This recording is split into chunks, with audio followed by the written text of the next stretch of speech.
à tous et merci d'avoir lâché vos volants pour regarder ce nouvel épisode de Serial Driver. Aujourd'hui, je me suis habillé tout en rouge parce qu'on essaye une voiture rouge. It was a simpler time. A time of hope and faith in the future. Blue jeans and white t-shirts were in. And Mazda introduced the Miata. A ragtop, a two-seater, a true roadster. Everyone seemed to be feeling pretty good. The new Mazda Miata. Et oui, aujourd'hui on essaye une voiture rouge, mais c'est pas une Ferrari, c'est pas une Alfa Romeo, on essaiera des italiennes plus tard. Aujourd'hui c'est une japonaise, mais petit retour en arrière dans les années 60-70. Au départ c'était les Anglais, malgré leur météo pourrie, c'est assez surprenant, mais c'est eux qui avaient le monopole des petits roadsters deux places, sportifs, populaires. Donc ils en vendaient partout à travers le monde, des États-Unis, des MGA, MGB, les Triumph, les Lotus Elan. Et puis à la fin des années 70, c'est un peu tombé en désuétude. En plus, les plateformes anglaises étaient un peu datées, étaient plus dans l'air du temps. Donc tout ça, ça fait que la mode des petits roadsters est passée. Et puis finalement, à la fin des années 80, c'est Mazda en 89 qui a sorti la première génération de MX-5, donc qui est revenu aux sources du roadster deux places, moteur avant, propulsion, sportif mais abordable, avec la première génération donc en 89. Et ça a été un vrai succès d'estime, un vrai succès commercial. Ils en ont vendu, je crois, au total sur toutes les générations confondues, près d'1 million d'exemplaires. Donc on en est à la 4e génération aujourd'hui en 2016. Et aujourd'hui, je vais vous faire essayer la génération avant, la NC, la 3e génération, dans sa version la plus sympa, 2 litres. Et en plus de ça, j'ai encore plus de chance puisqu'on a une rarissime en France, prépa BBR 200. Allez, on y va tout de suite. Et on commence comme d'habitude par un petit tour extérieur. Donc comme je vous disais, c'est la 3e génération. Personnellement, c'est ma génération préférée.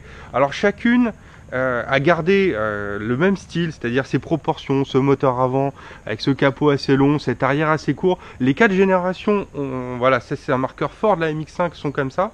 Et chacune a apporté un peu son style.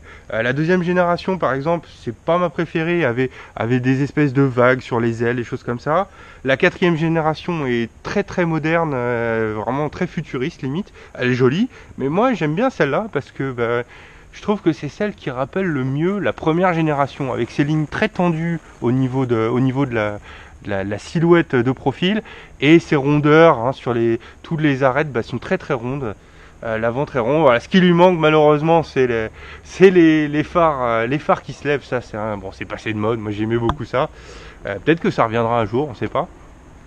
Donc ici, on a une belle série limitée, 3e génération, qui a 2 séries, des jolies jantes 17 anthracite, un rouge métallisé très profond. Alors malheureusement aujourd'hui, voilà, on est au mois de novembre, il fait pas super beau, mais quand elle est en plein soleil, je peux vous dire que ce rouge il est magnifique, il ressort dans tous les sens. Chose qu'il faut noter, sur les MX-5 3e génération, il y avait la possibilité en option d'avoir un CC, au lieu d'avoir la toile, d'avoir un toit en dur qui se range.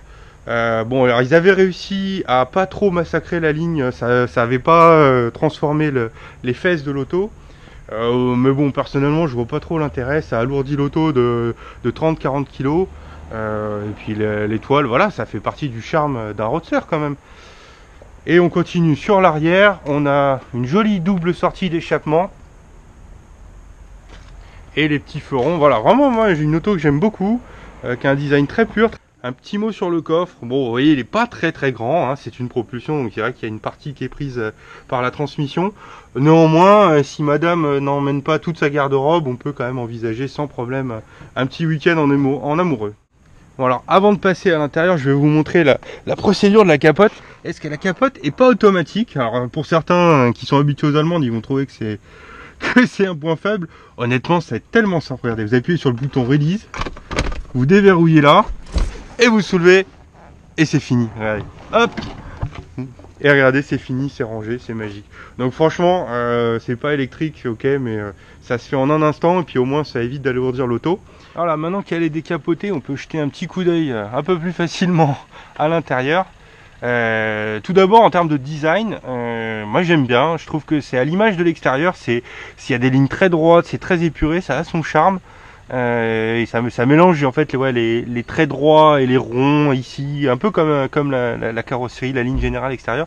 Le petit bémol, ça va être sur certains plastiques, ici la casquette, toute la partie centrale ici et les plastiques de derrière. Je trouve qu'ils sont assez cheap, ils sont assez durs, je pense qu'ils sont assez sensibles aux rayures. Faut faire attention de pas acheter n'importe quoi dessus.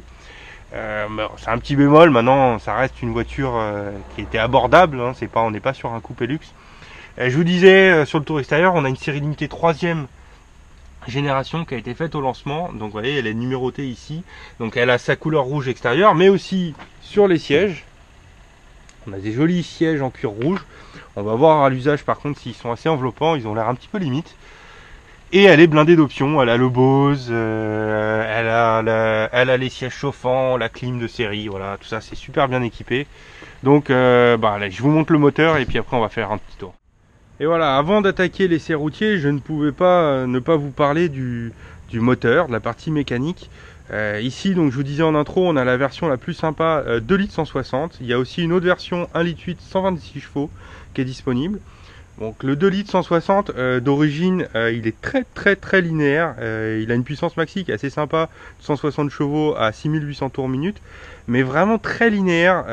En fait, il faut que je sois honnête, cette voiture, je l'ai déjà essayée il y a maintenant presque 2 ans, quand elle était d'origine. J'avais trouvé ça très sympa, très fun, très en châssis, en tout, mais très aseptisé. Du coup, son propriétaire, il a été en Angleterre.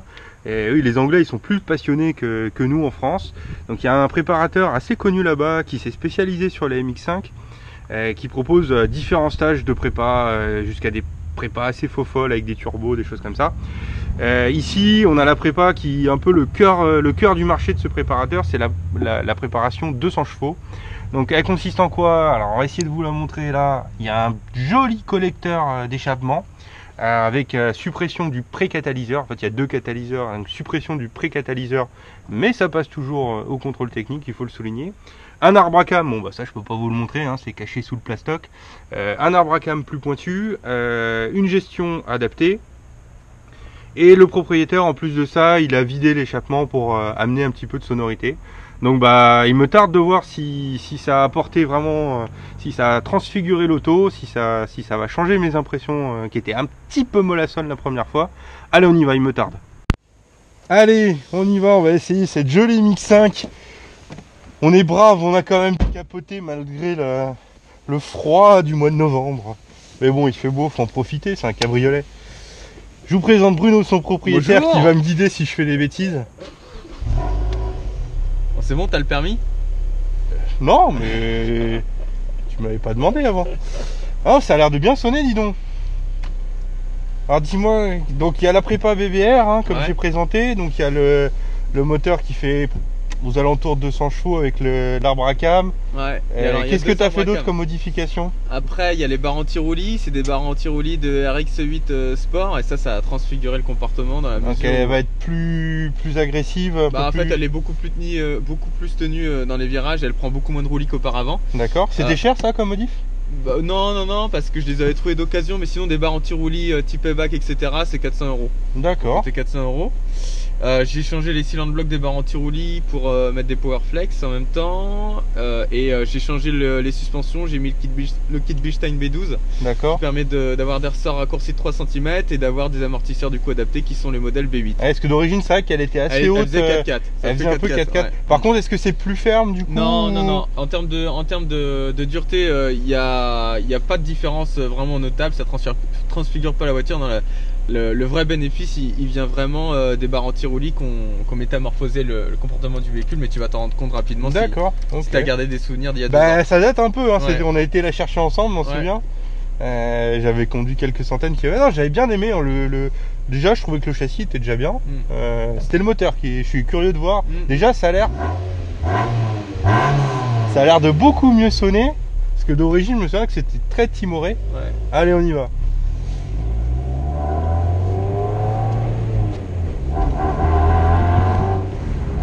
Bon, pour l'instant là en ville, je retrouve les mêmes sensations sympas là. Du volant, c'est très direct, la direction est agréable. La petite commande de boîte, elle est géniale. C'est ce débattement court hyper précis. Allez, on y va.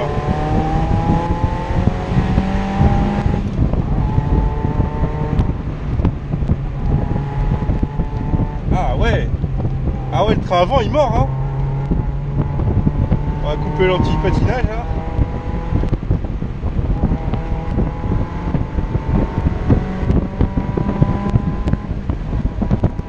Ah ouais, la vache, en plus les boîtes dans les tours en bas ça a l'air à peu près similaire.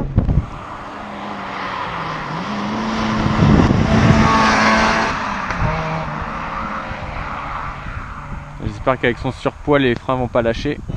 Ah, on arrive dans les petits virolos là, ça va être sympa. Ah, l'équilibre il est vraiment naturel hein.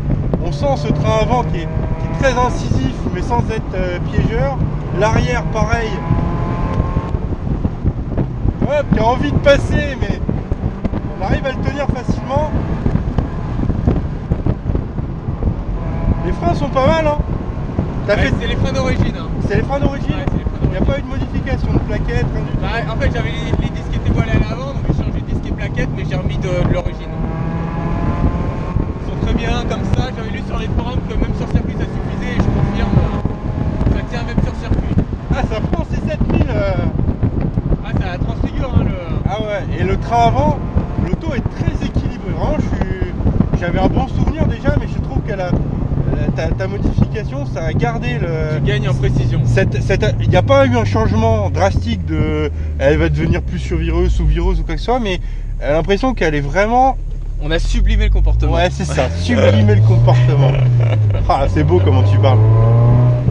On va aller faire demi-tour, on va repartir dans l'autre sens.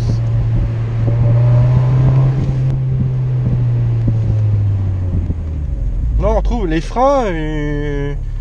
Je sais pas, est-ce que sur circuit, t'as fait un peu de circuit avec? Ouais, j'ai fait le circuit de Clash, j'ai fait les écuyers et j'ai fait Folembray. Et le Nürburgring aussi, t'es allé au Nürburgring? Ouais, mais j'avais pas encore ces modifications à l'époque. Mais les freins, t'as jamais eu de soucis? Bah à part au Nürb où j'avais les disques voilés, du coup c'était problématique. Mais sinon non, après je les ai changés, sur circuit ça tenait. Alors les plaquettes elles font très rapidement, ça c'est clair.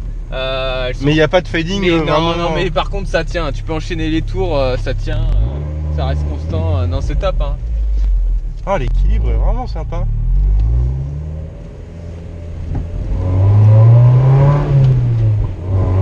Ah, la sonorité, c'est un bon compromis que tu as trouvé, j'ai l'impression, entre d'origine on n'entendait rien, ça faisait un bruit de machine à coudre. Là je trouve qu'on l'entend sans que ce soit trop kéké quoi. Ouais, ça va avec l'esprit de la voiture où c'est ni trop peu quoi. Si t'accélères pas, elle fait comme d'origine. D'ailleurs j'ai gardé le silencieux d'origine parce que je voulais vraiment rester dans l'esprit d'origine, c'est pour ça que j'ai pas fait de modification esthétique sur le véhicule. Ouais, mais ça lui a donné ce petit supplément de rage qui lui manquait. Hop. Et puis alors maintenant elle prend des tours là, passé 4005 là, on sent que le rupteur il est à combien maintenant? 7003. 7003, ouais, j'étais à 7000 et quelques mais... Ah, le train avant oui.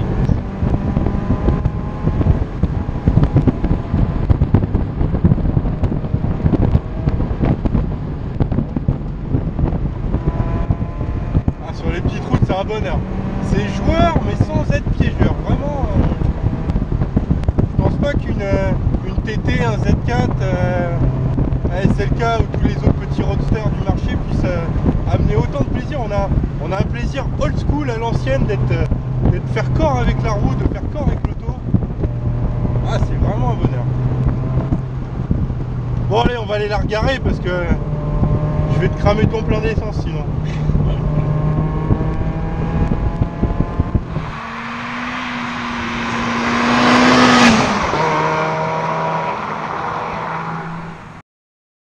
Et voilà, c'est la fin de mon essai de la petite MX5 de 3ème génération en version 2 litres 160.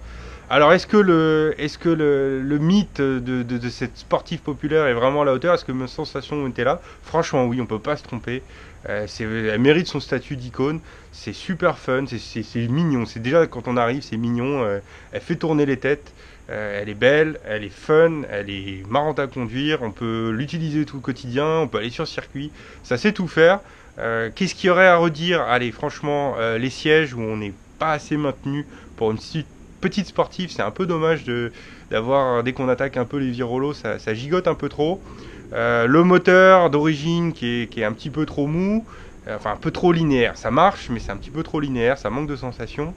Et quelques plastiques, allez, pour chipoter, même si c'est pas vraiment un critère d'achat à mon sens quand on considère une MX5. Alors avant de parler de la prépa, je vais d'abord vous parler du budget dans sa version normale. C'est une auto qui commence à un petit peu moins de 10 000 euros, donc franchement c'est un super rapport qualité-prix pour se faire plaisir. En face, dans ces prix-là, il y a plein de choses, mais il y aura pas grand-chose qui vous amènera autant de fun. Hein, un TT de première génération, ça va être une traction. Vous allez pouvoir aller dans des Z4, des SLK vraiment bas de gamme avec des petits moteurs. Et puis ça va être beaucoup moins sportif en termes de châssis. Donc je pense que c'est vraiment le meilleur rapport qualité-prix dans cette catégorie de roadster. Alors maintenant, est-ce que la prépa, elle vaut le coup? Parce qu'on parle quand même d'une prépa à environ 3 000 euros, plus le voyage si vous voulez aller le faire en Angleterre, ou quelqu'un qui va trouver à le faire en France. Mais bon, ça reste quand même ramené au budget de la voiture, hein, sur une voiture qui commence à moins de 10 000 euros, ça fait un beau billet. Donc est-ce que ça vaut le coup intrinsèquement? Si on est un peu rationnel, je vais vous dire non, c'est trop cher par rapport au prix de l'auto. Maintenant, l'auto, elle est vraiment transfigurée. Ça en fait une vraie voiture de sport, de circuit. Donc, mis bout à bout, si on le considère dans le budget au départ, ouais, franchement, allez-y. Bon, sinon, à la limite, prenez même une 1,8 litre si c'est juste pour aller promener maman au bord de route. Prenez une 1,8 litre 126 chevaux, ça fera l'affaire. Allez, à bientôt pour un nouvel épisode.